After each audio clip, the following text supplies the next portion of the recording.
नृसिंहकवचं वक्षे प्रह्लादेनोदितं पुरा।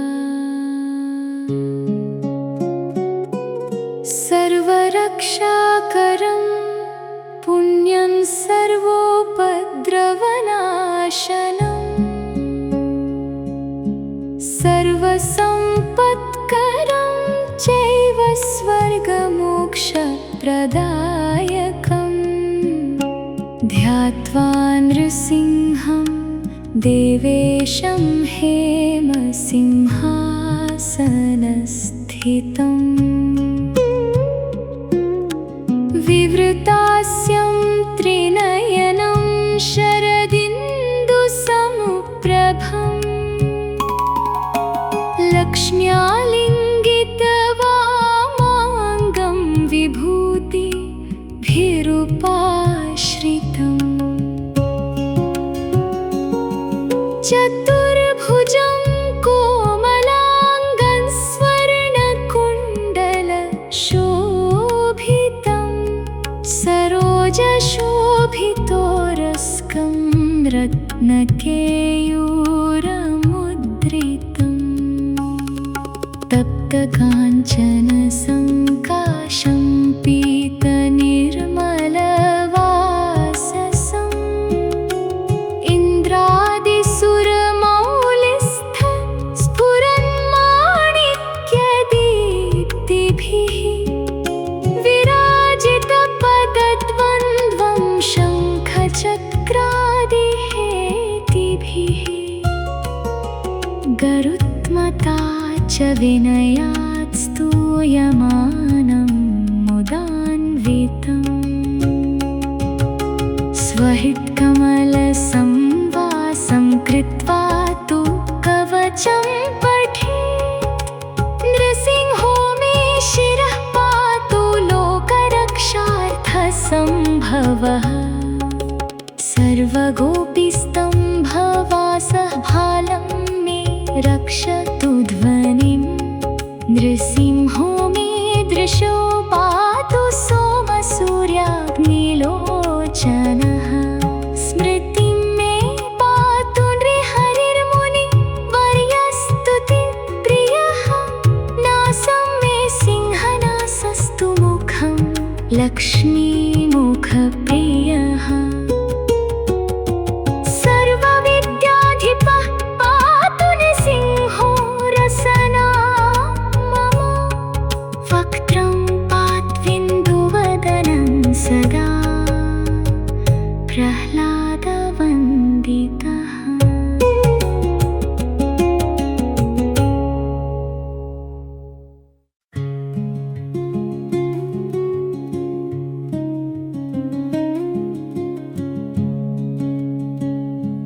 नृसिंह पातु मे कण्ठस्कन्धौ भूभरान्तकृत् दिव्यास्त्रशोभितभुजो नृसिंह पातु मे भुजौ। करो मे देववरदो नृसिंह पातु सर्वतः। हृदयं योगिसाध्यश्च निवासं पातु मे हरिः। मध्यं पातु हिरण्याक्षवक्षः कुक्षिविदारणः। नाभिं मे पातु गृहरिस्वनाभिब्रह्मसंस्तुतः। ब्रह्माण्डकोटयः कट्यान्यस्यासौ पातु मे कटिं। गुह्यं मे पातु गुह्यानां मन्त्राणां गुह्यरूपदृक्। ऊरुमनोभवः पातु जानुनी नररूपदृक्। जङ्घे पातु धराभारहर्तायोऽसौ इन्द्रकेसरी। सुरराज्यप्रदः पातु पादौ मे नृहरिः।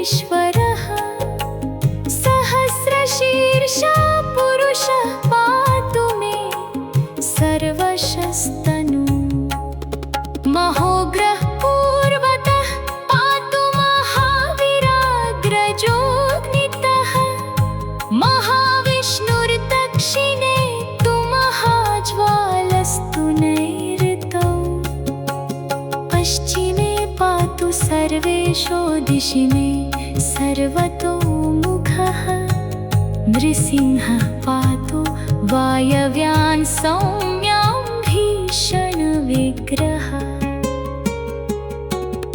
ईशान्यां पातु भद्रो मे सर्वमङ्गलदायकः संसारभयतः पातु मृत्युर्मृत्युर्नृकेसरी इदं नृसिंहकवचं प्रह्लादमुखमण्डितं भक्तिमान् यः पठेत् नित्यं सर्वपापैः प्रमुच्यते पुत्रवान् धनवान् लोके दीर्घायुरुपजायते यं यं कामयते कामन्तं तं प्राप्नोत्यसंशयम्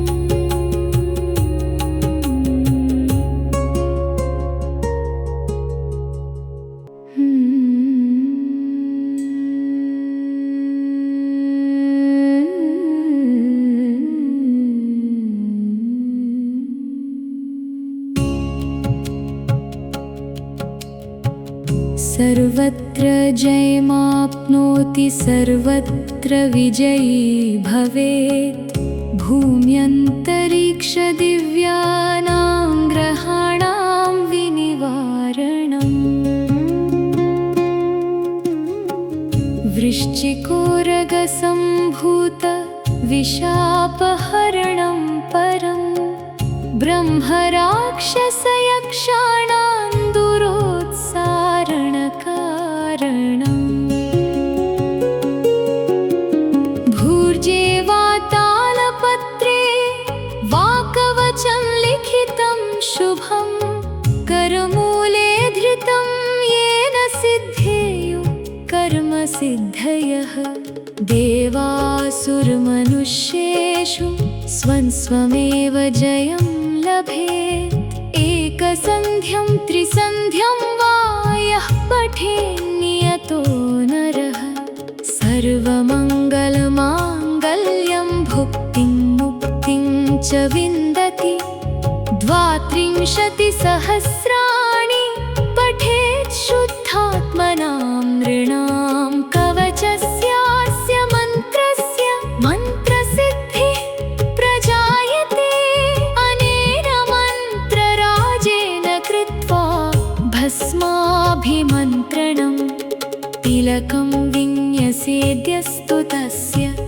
ग्रहभयं हरे त्रिवारं जपमानस्तु दत्तं वार्यभिमन्त्र्य च प्राशयेद्यो नरो मन्त्रं नृसिंहध्यानमाचरे तस्य रोगाः प्रणश्यन्ति ये च स्युः कुक्षिसम्भवाः किमत्र बहुनोक्तेन नृसिंहसदृशो भवेत् मनसा चिन्तितं यत्तु स तच्चाप्नोत्यसंशयम् गर्जन्तं गर्जयन्तं निजभुजपटलं स्फोटयन्तं हठन्तं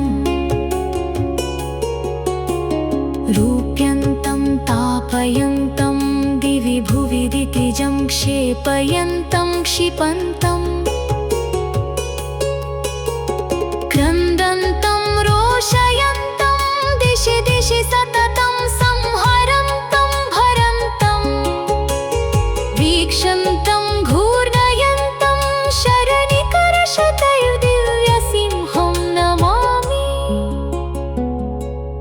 इति श्रीब्रह्माण्डपुराणे नारदागस्त्यसंवादे प्रह्लादप्रोक्तं श्रीनृसिंहकवचम् अथवा श्रीलक्ष्मीनृसिंहकवचम् सम्पूर्णमस्तु।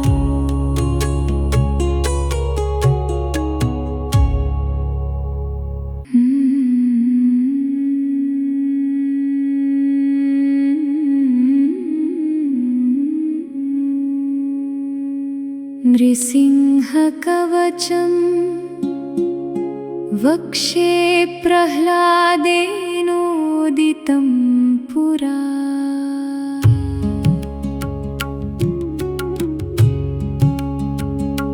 सर्वरक्षाकरं पुण्यं सर्वोपद्रवनाशनम् सर्वसम्पत्करं चैव स्वर्गमोक्षप्रदायकम्। ध्यात्वा नृसिंहं देवेशं हेमसिंहासनस्थितम्।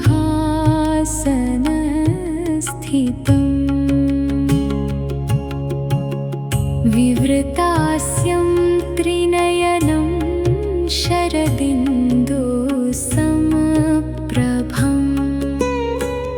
लक्ष्म्यालिङ्गितवामाङ्गं विभूतिभिरुपाश्रितम्।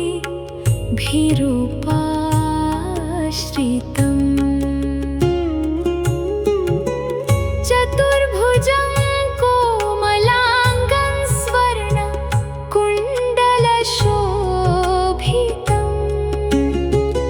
सरोजशोभितोरस्कं रत्नकेयूरमुद्रितम्।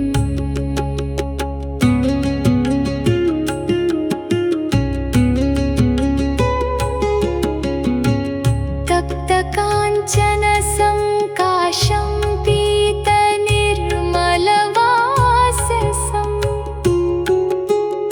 इन्द्रादिसुरमौलिस्थ स्फुरन्माणिक्यदीप्तिभिः। विराजितपदद्वन्द्वं शङ्खचक्रादिहेतिभिः।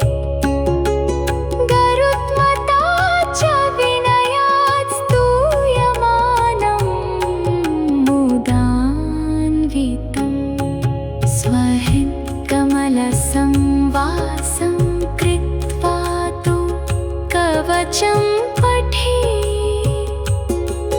नृसिंहो मे शिरः पातु लोकरक्षार्थसम्भवः। सर्वगोपीस्तम्भवास फालं मे रक्षतु ध्वनिम्। नृसिंहो मे दृशं पातु सोमसूर्याग्निलोचनः। स्मृतिं मे पातु नृहरिर्मुनिवर्यस्तुतिप्रियः। नासं मे सिंहनासस्तु मुखं लक्ष्मीमुखप्रियः। सर्वविद्याधिपः पातु नृसिंहो रसनां मम। वक्त्रं पात्विन्दुवदनं सदा प्रह्लादवन्दितः।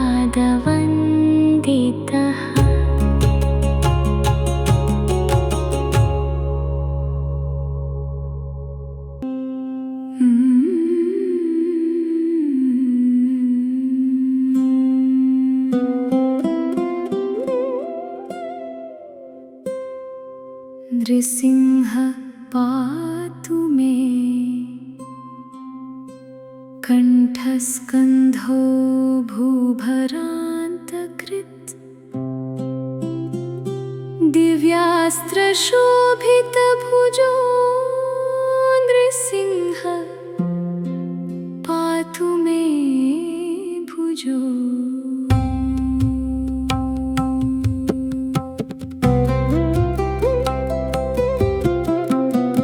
करौ मे देववरदो नृसिंह पातु सर्वतः। हृदयं योगिसाध्यश्च निवासं पातु मे हरिः। मध्यं पातु हिरण्याक्षवक्ष कुक्षिविदारणः। नाभिं मे पातु नृहरिस्वनाभि ब्रह्मसंस्तुतः।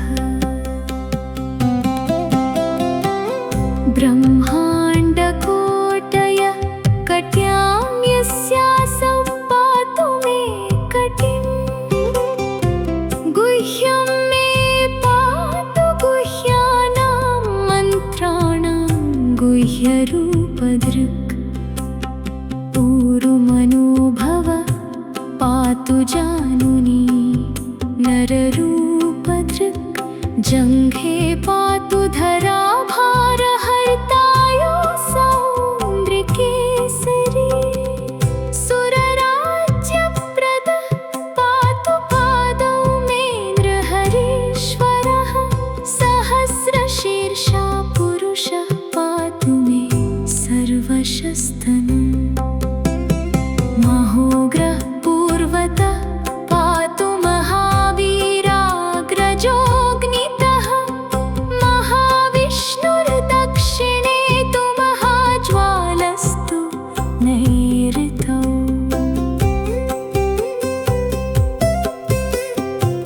पश्चिमे पातु सर्वेषु दिशि मे सर्वतोमुखः नृसिंहः पातु वायव्यां सौम्यां भीषणविग्रहः ईशान्यां पातु भद्रो मे सर्वमङ्गलदायकः संसारभयतः पातु मृत्युर्मृत्युर्नृकेसरी इदं नृसिंहकवचं प्रह्लादमुखमण्डितम् भक्तिमान्यः पठेन् नित्यं सर्वपापैः प्रमुच्यते पुत्रवान् धनवान् लोके दीर्घायुरुपजायते यं यं कामयते कामन्तं तं प्राप्नोत्यसंशयम् सर्वत्र जयमाप्नोति सर्वत्र विजयी भवेत् भूम्यन्तरिक्षदिव्यानां ग्रहाणां विनिवारणम्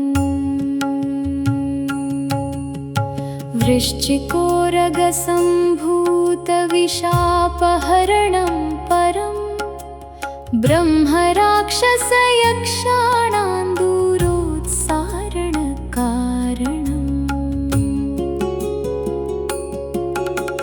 भूर्जे वा तालपत्रे वा कवचं लिखितं शुभं करमूले धृतं येन सिद्धेयुः कर्मसिद्धयः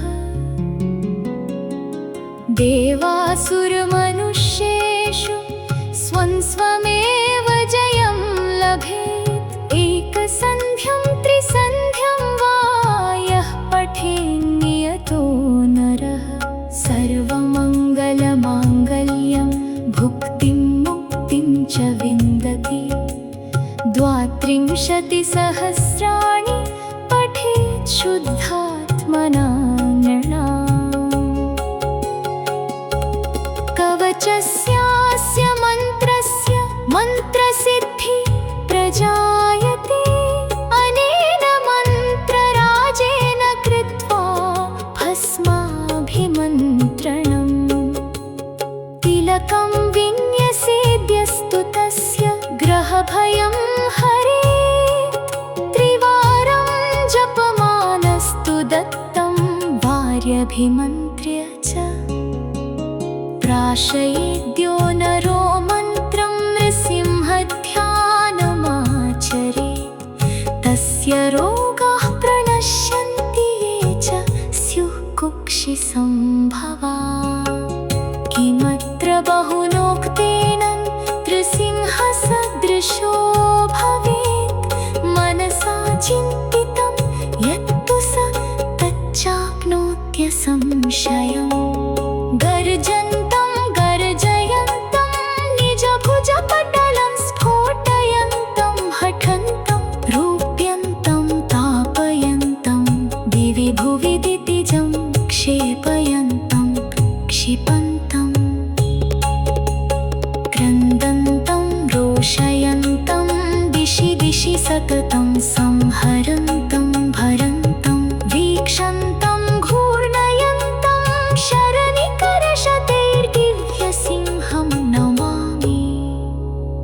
श्रीब्रह्माण्डपुराणे नारदागस्त्यसंवादे प्रह्लादप्रोक्तम् श्रीनृसिंहकवचम् अथवा श्रीलक्ष्मीनृसिंहकवचम् सम्पूर्णम्।